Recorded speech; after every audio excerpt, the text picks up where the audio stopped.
the nooks and crannies of this nation. OSBC brings you the news.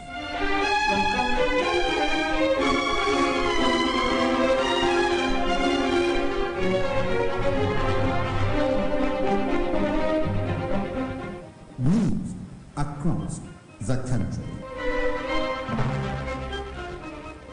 A pleasant evening to you there, and you're welcome to the news across the country. I am Adeniji Kende. Court rejects federal government's request to extradite Abba Kyari. Osun NSCDC men and officers tasked to step up operational strategies. Police repel bandits attack in Zamfara. Kogi State government ban illegal mining activities in the state. A federal high court in Abuja has thrown out a suit by federal government to extradite the suspended Deputy Commissioner of Police, Abba Kyari, to the United States of America. In his ruling today, Justice Hinyang Hekwo struck out the suit filed by Abubakar Malami, the Attorney General of the Federation and Minister of Justice, on the ground that the application is incompetent, lacked merit, and was instituted in bad faith.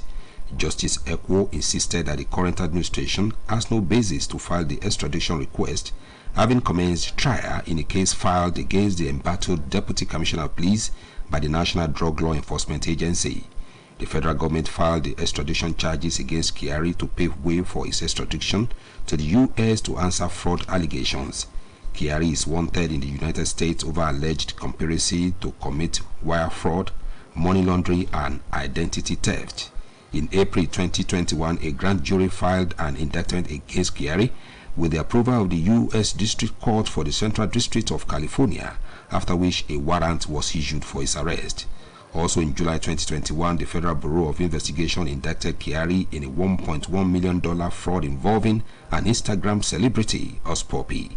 A month later, the Inspector General of Police, Usman Baba, received a report of panel set up to probe the allegation against the officer. Federal government says man-made factors have contributed immensely to the gridlock experienced by vehicle owners and cyclists at the Kara-Opik axis of Lagos-Ibadan Expressway. The Director, Federal Highway Southwest Federal Ministry of Works and Housing, Mr. Adedamola Kuti, made this known today while exchanging views with newsmen. Mr. Kuti listed man-made problems like driving against traffic, accident and breakdown of vehicles, among others, as contributory factors for the gridlock. He noted that the Lagos-Ibadan Expressway is about the busiest road in West Africa, if not whole Africa, and government has the mandate to complete the reconstruction of the section of road before year end. According to Mr. Kuti, the 37.5 kilometers of reconstruction have been completed from the Shagamu end of the expressway, noting that night work will start soonest to hasten the project. The official stressed that government provided road diversions to ease the flow of traffic, but hard roads are no alternative route. It will be recalled that motorists in the past weeks spent hours in the traffic at the Kara axis of the BC Road due to reconstruction works, but federal government officials described the gridlock at the section as moving traffic. Academic Staff Union of Universities, ASU, today extended its 6-month-old strike.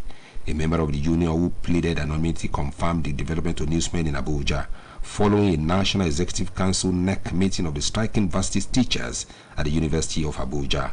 It did not, however, disclose how long the union extended the industrial action. It will be recalled that ASU embarked on the industrial action on February 14, 2022. It had then declared a 4-week warning strike, but after a month, the lecturers extended it by 8 weeks, saying government needs more time to look at its demand. Following the federal government and lecturers' inability to reach a resolution, the union on the 9th of May this year further extended the strike by 12 weeks. The university teachers are seeking improved welfare, the revitalization of public universities, and academic autonomy, among others. Several meetings between government representatives and ASU have ended in deadlock. One of such was held about 2 weeks ago with the Professor Nimi Bridge Committee at the National Universities Commission, NUC, in Abuja. But a senior member of ASU told newsmen that the Bridge Renegotiation Committee did not come up with a new deal. The anonymous source said the committee had pleaded with the union to suspend the strike and promised that their concerns will be included in next year's budget. The West African Examination Council WAEC has disassociated itself from the report making rounds about the performance rating of Osun State as well as other states of the Federation. Branch Controller of WAEC Osogbo, Dr. Sanusi Olaniyi, who made this known while speaking with OSBC News, urged members of the public to disregard the ratings, adding that it did not emanate from WAEC. Mr. Olaniyi speaks further. The information did not emanate from WAEC because it is completely outside our purview of operation to even release such statistics in the first instance. So, the head of national office in the person of Mr. Patrick Aragan has come in here on Saturday to debunk that. So, we are totally dissociating from that statistic that is trending. It does not emanate from WAEC. It cannot, and such statistics can never emanate from us. So it is just a statistics cooked by some mischief makers just to cause the type of crisis and uproar that we can see across various states that feel concerned about their rating as far as that statistics is concerned. So WAEC at the national level and even at the branch level here in Osun State is saying it does not emanate from WAEC in any way. Issues bordering on the nation's educational development will come to center stage as politics. A weekly news and current affairs program of OSBC Radio takes the air tomorrow. Provost, Federal College of Education, Professor Rafiu Adebayo, will be talking on funding of education, ASU strike and establishment of more higher institutions in the country. Join the anchor Adeyemi Aboderi at 1/4 on OSBC Radio 104.5 FM as he hosts Professor Rafiu Adebayo, who is the Provost, Federal College of Education, Iwo, on politics. The Old Student Association of Ebekun Secondary Commercial Grammar School, Ebesco Grams, Iresi, have reiterated their support and commitment towards the uplift of the student, the school, and the society at large as a way of giving back to their alma mater. The Chairman Planning Committee of the 50 years anniversary of the school, Otumba Abdulwahab Adewonyi, gave the assurance at the press conference in celebration of the Ebesco Grams Iresi Golden Jubilee. Oluwatobiloba Odunuga now completes the story. 50 years in the life of an institution or an individual is a remarkable milestone during which some reflection should be undertaken on the journey so far and the way forward. It is to this regard that the old students of Ebekun Secondary Commercial Grammar School Iresi have planned to roll out drums to celebrate the 50th anniversary of the school. Speaking at the press conference to mark the Golden Jubilee celebration of Ebekun Secondary Commercial Grammar School, Ebesco Grams Iresi, the Chairman Anniversary Planning Committee, Otumba Abdulwahab Adewonyi, noted that God in His infinite mercies has kept them for over 5 decades, adding that the existence of the school for 50 years is a landmark that calls for celebration and reflection. The Chairman Planning Committee stated further that Ebesco Grams' 50 years anniversary celebration is planned to be in 4 events with the theme New Frontiers, aimed at propelling new and old students, teachers and well-wishers to break new ground and to execute new developmental projects in the school. Otumba Adewonyi maintained that the Ebesco Grams Old Student Association Iresi have played vital roles in the areas of the revitalization of classrooms, payments of examination registration and accreditation fees, with supply of computer system and the support for sporting activities in the school. Our role of the Old Student Association in the development of their schools cannot be overemphasized. It is clear to all of us today now that everything that a school requires for its growth and development cannot be provided by the government alone. Therefore, all students who are major stakeholders, they have passed through that school. So as part of their own giving back to the school and the society, they have a lot of things. The Golden Jubilee celebration of the establishment of Ebekun Secondary Commercial Grammar School Iresi will be featuring sensitization work from the school premises to the market square.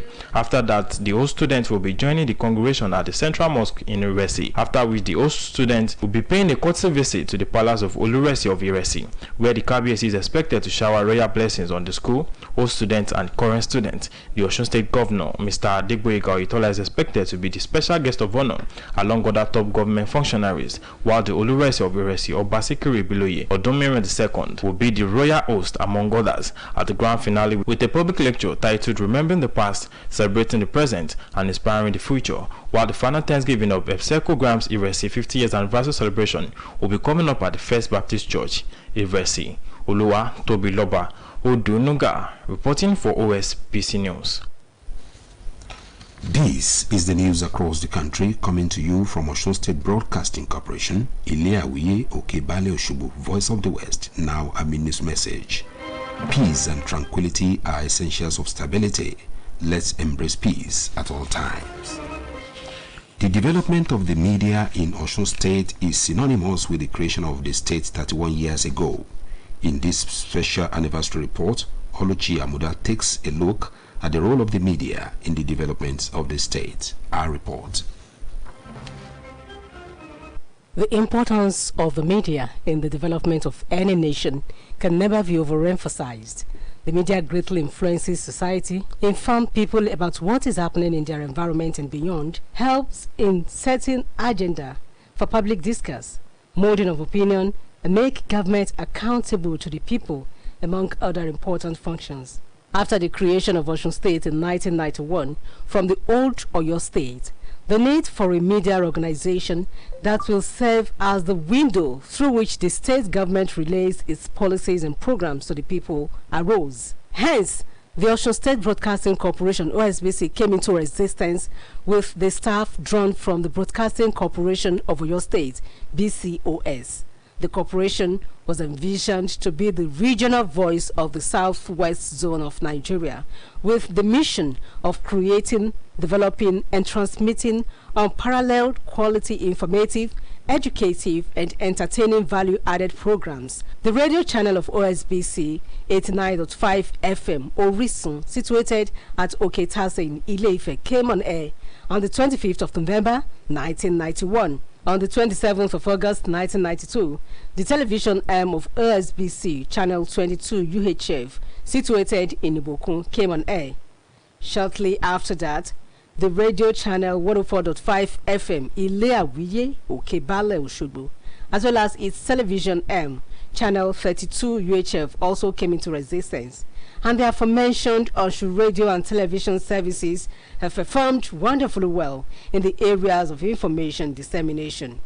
The objectives for creating the broadcast media outfit was to inform, educate, and entertain the public, produce and broadcast entertainment, education, and public enlightenment programs, to disseminate information and analyze issues and events of local, national, and international importance, to generate revenue through the sale of airtime and promote other commercial activities like exhibitions, film show, and giant promotion of products and social activities, to install and maintain equipment for gathering, processing, and transmission of information on radio and television, and to facilitate the achievement of these objectives through relevant support services.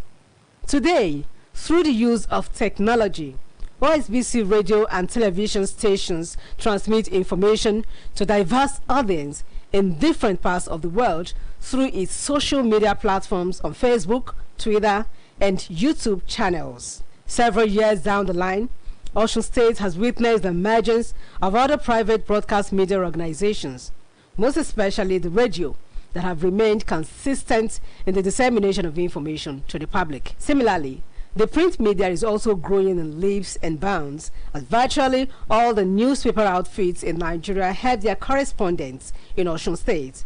The online media operators are not left out. As Osun State clocks 31 years, OSBC News charges the media to continue to be watchdog of the society by being objective in their reportage and avoid fake news that can threaten the existence of the state. Happy anniversary. Oluchi Amuda, OSBC News. A resident of Agwata in Okolobia local government area of Anambra State has suggested that the release of Nnamdi Kanu will put an end to the sit-at-home order declared on the people of the Southeast by the indigenous people of Biafra IPOB. He stated this today while contributing on Oshelu, a weekly current affairs Yoruba program of Osun State Broadcasting Corporation OSBC. Pastor Julius, however, said the sit-at-home did not stop people from going out of their apartment today, but only prevented them from going to the market, business outlets, and public places for security purposes. Speaking on the Osun 34th anniversary, Pastor Adebisi stressed that the citizens of Osun State should always maintain peace and tranquility. He noted that the citizens should know that there is no state or country that does not have its own downsides, adding that irrespective of the current situation, the citizens should endure and collectively work for the progress of their state. More reaction from the people who on the Osun 31st anniversary mostly arrived at upholding and intergenerating solidarity, peace, unity, cooperation, tranquility, and harmony among others. In a bid to actualizing the goals of the Commandant General of Nigerian Security and Civil Defense Corps (NSCDC), Dr. Ahmed Abubakar Howdy, the State Commandant, Mr. Sunday Agwola, has given a marching order to area commanders and divisional officers to rejig the security architecture in Osun State. Commandant Agwola gave the order at a quarterly operation review with heads of department, unit, area commanders, and divisional officers held at the state headquarters, Okeayekwe, Osogbo. A statement signed and made available to newsmen today by the acting public relations officer of the command, Kende Adeleke, indicates that the meeting, which was aimed at reviewing the operational strategies of the command, availed the personnel opportunity to take decisive measures to stamp out criminal activities in the state. The state's NSCDC boss also implored the area commanders and divisional heads to step up their operational strategies, as criminally minded people have also advanced in their tactics of operation, hence the need to pull all the trainings they have acquired into action in order to make Osun State safe from any acts of criminality. In the meantime, the Nigerian Security and Civil Defense Corps in Cross River State has foiled an attempt to vandalize the pipeline of the Nigerian National Petroleum Corporation (NNPC) at a tank farm in Calabar. The commandant of the NSCDC in Cross River State, Mr. Samuel Fadeyi, paraded the suspect identified as Gabriel Ajom today in Calabar, during which he said the suspect was arrested last Friday. Mr. Fadeyi revealed that the suspect is a security guard attached to a moribund tank farm, Metal Energy and Gas, where the pipeline was connected. Items recovered from the site of the incident include a shovel, connecting pipes, buckets, and knives, among others. He explained that the suspect was arrested by his men who were on surveillance patrol along with the maintenance unit of the TJ Company, a private company that monitors pipelines in the state. He said the distance of the tunnel to the NNPC pipeline was about 100 meters, adding that the suspect had already finished the digging and were waiting to connect their own pipe to the NNPC pipeline. He said during the surveillance they noticed a small collapse hole around the area, suggesting that there was a pit in between. The Zamfara State Police Command says its operatives have repelled bandit attack in Dongo Cafe community in Bakura local government area of the state. According to this Police Public Relations Officer PPRO SP Muhammad Shehu, confirmed the he's in the one fielding questions from newsmen. SP Shehu explained that the attack was foiled, stressing that nobody was kidnapped and nobody was injured from both the security agencies and the bandits' side. He stated that the bandits have taken advantage of the deep forest along Zamfara and Sokoto border to unleash terror on commuters. It will be recalled that terrorists some months ago abducted about 50 guests returning from a wedding ceremony of their colleagues in Sokoto State on the same axis. The command, however, appealed to the general public to always assist the police with vital information that can lead to the arrest of the criminal element.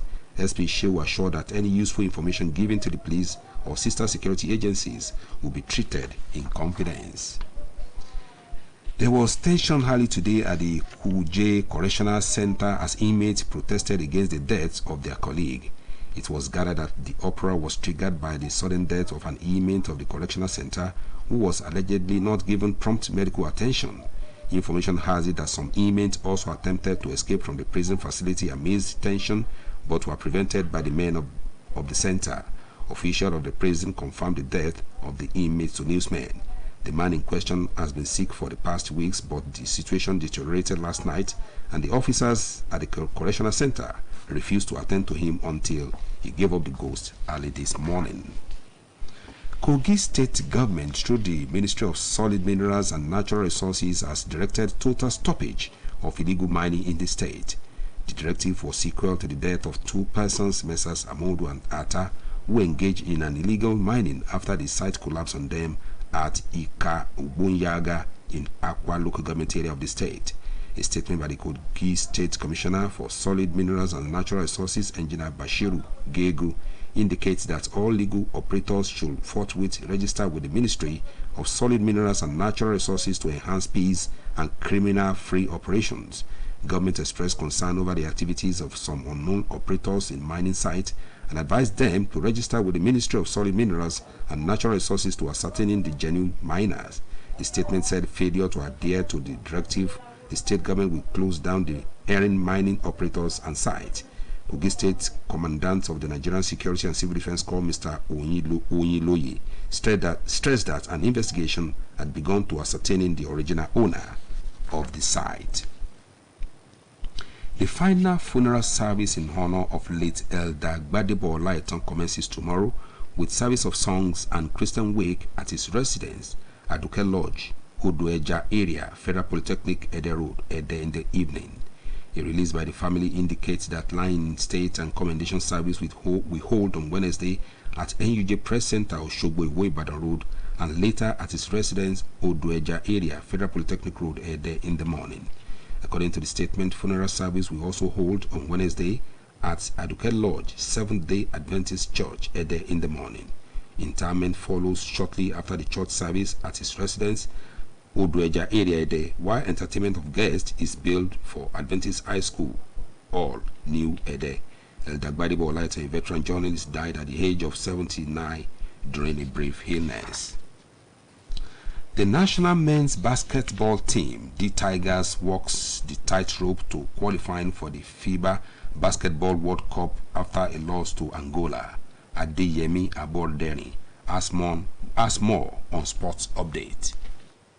Of the Super Eagles Team B to get positive result in Ghana against the Black Galaxies proved abortive as they suffered as 2-0 loss in Cape Coast, though the Nigerian side controlled the game in the first half and had their own share of chances through Joseph Onoja, Abubakar and Babatunde, but failed to take them, while the hosts came back stronger and better in the second half, and their effort paid off with 2 goals to secure a comfortable win for the Black Galaxies. With the result, Super Eagles Team B now have a mountain to climb as they must score 3 unreplied goals against the Ghanaians in Abuja this weekend to have a chance of progressing to the Championship of African Nation competition that will be held in Algeria next year. Meanwhile, Nigeria's representatives in the Wafu B Women's Champions League qualifiers, Bayelsa Queens, lived up to expectations as they defeated USFA Ladies of Burkina Faso in the final group game played yesterday. The Nigerian Women Football League champions began their campaign in the tournament with a 5-0 thumping of Atleta Ladies of Togo before playing a goalless draw with Ampen Dakwa Ladies of Ghana to maintain their position on top of the log. The match against USFA Ladies ended 3-1 in favor of Bayelsa Queens. Bayelsa Queens now top the group with 7 points ahead of Ampen Dakwa Ladies, who also have the same number of points but had to drop to the second position due to inferior goals difference. In the meantime, as the Nigerian football family counts down to the next Nigerian Football Federation Board election bid for September 38th in the Asian city of Benin, 3 former Super Eagles legends have picked their forms for various positions in the NFF election. The trio of Peter Said Ida, Benedict Akwegu, and Karibe Ojigwe are among the former internationals high positions on the new NFF board. Sales of forms had commenced today. Peter Said Ida and Benedict Akwegu are vying for the position of NFF presidency, while Karibe Ojigwe is vying to be a board member. The endorsement and return of forms will last till September 8. The chances of national men's basketball team, the Tigers, to qualify for the next FIBA World Cup became slimmer as they lost to Angola on Sunday afternoon in Group E of the FIBA World Cup qualifiers. The Tigers fell 67-70 to remain in 4th position with 10 points, same with 3rd place team Cape Verde. Coach Ifrom Udo's men had bounced back from their defeat to Ivory Coast on Friday to record their 3rd win of the ongoing FIBA qualifiers against Guinea, 89-70 points. Ivory Coast lead Group E with a superior 12 points, same with Angola, after beating Nigeria on Sunday. Top 2 teams in each group, along with best third place team, will qualify to the FIBA Basketball World Cup 2023. Sport Update returns tomorrow. My name is Adeyemi Abodere.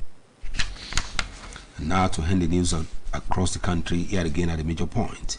A federal high court in Abuja has thrown out a suit by the federal government to extradite the suspended Deputy Commissioner of Police, Abba Kyari, to the United States of America in a bid to actualizing the goals of the Commandant General of the Nigerian Security and Civil Defense Corps, NSCDC, Dr. Ahmed Abubakar Audi.